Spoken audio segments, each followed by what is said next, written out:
In a bid to catch up in the AI race, Meta is building its biggest and most ambitious AI data center in Richland Parish, Louisiana, one of the poorest regions in the United States.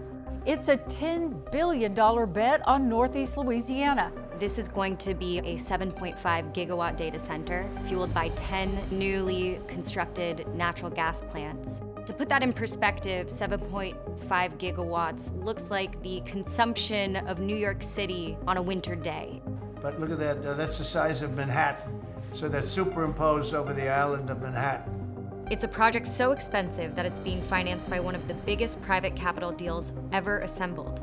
Meta now anticipates it'll spend $200 billion. The people of Richland, they're turning to Meta with hope and perhaps a sense of faith.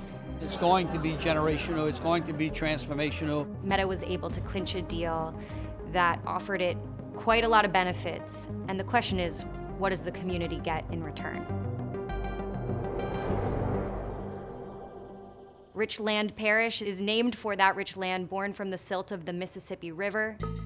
It's got a deep and complicated history with ties to its cotton plantations. Production has largely shifted to soybean and corn, and there has been a cycle of economic hardship. Currently, a quarter of the population lives below the poverty line, and now many are looking to Meta to help with this economic revival. What Meta is doing here is spending hundreds of billions of dollars to build out infrastructure to fuel its AI ambitions. A lot of communities are rising up against data centers, so companies are getting smarter about ensuring they're building in places where local politicians are going to help clear red tape. That's led the biggest companies to the south. In 2023, Mark Zuckerberg actually turned to his staff and he said he wanted the biggest data center to bring together 1 million GPUs, and his team set out looking for where to place a data center of this scale. Entergy Louisiana had caught wind that Meta was looking in the south, and so at the outset of 2024, they made their pitch. Louisiana has before it one of the greatest economic opportunities I've ever seen. It's going to take leadership and execution.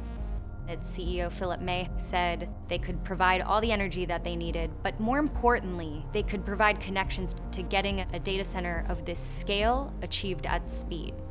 As this deal was being hashed out in 2024, it had earned the internal codename Project Sucre, the French word for sugar. Through public records requests, we learned how the negotiations unfolded. Meta had told Louisiana officials it would only move forward with the project if it received a tax exemption on expensive data center equipment like GPUs. Lawmakers weren't going to be able to introduce entirely new legislation because of where they were in the calendar. So, state leaders slipped Meta's demands into an unrelated rural broadband bill.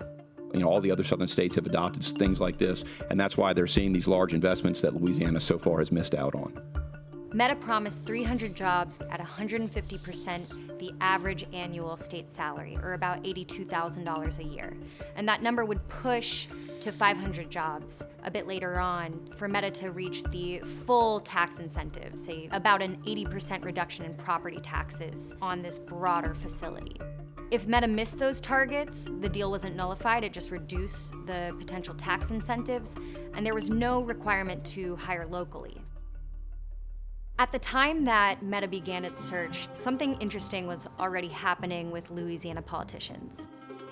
Mike Johnson had unexpectedly become Speaker of the House, and there were other politicians, notably House Majority Leader Steve Scalise, also from Louisiana. Together, they were forming this coalition that lended an outsized power to the state of Louisiana in Congress. Throughout 2024, Senator Marsha Blackburn of Tennessee worked to advance the Kids Online Safety Act, a bipartisan bill that would hold social media platforms, including Meta, accountable for harms to minors. Social media companies intentionally designed their platforms to addict our children and to profit from our children.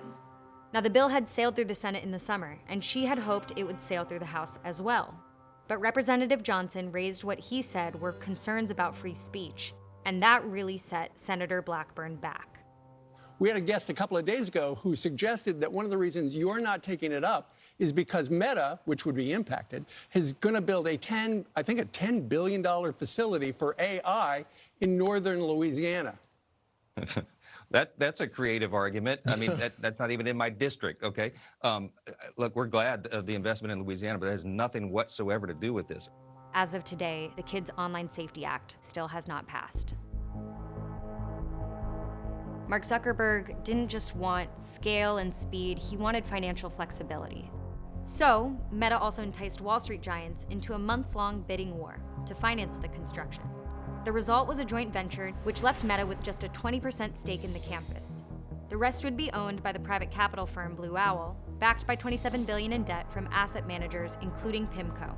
This structure kept debt off Meta's balance sheet while leaving it in charge of day-to-day operations. Richland Parish right now is a textbook boomtown. Some will tell you they anticipate it's going to be a city as big as New Orleans. Others fear it will be a ghost town.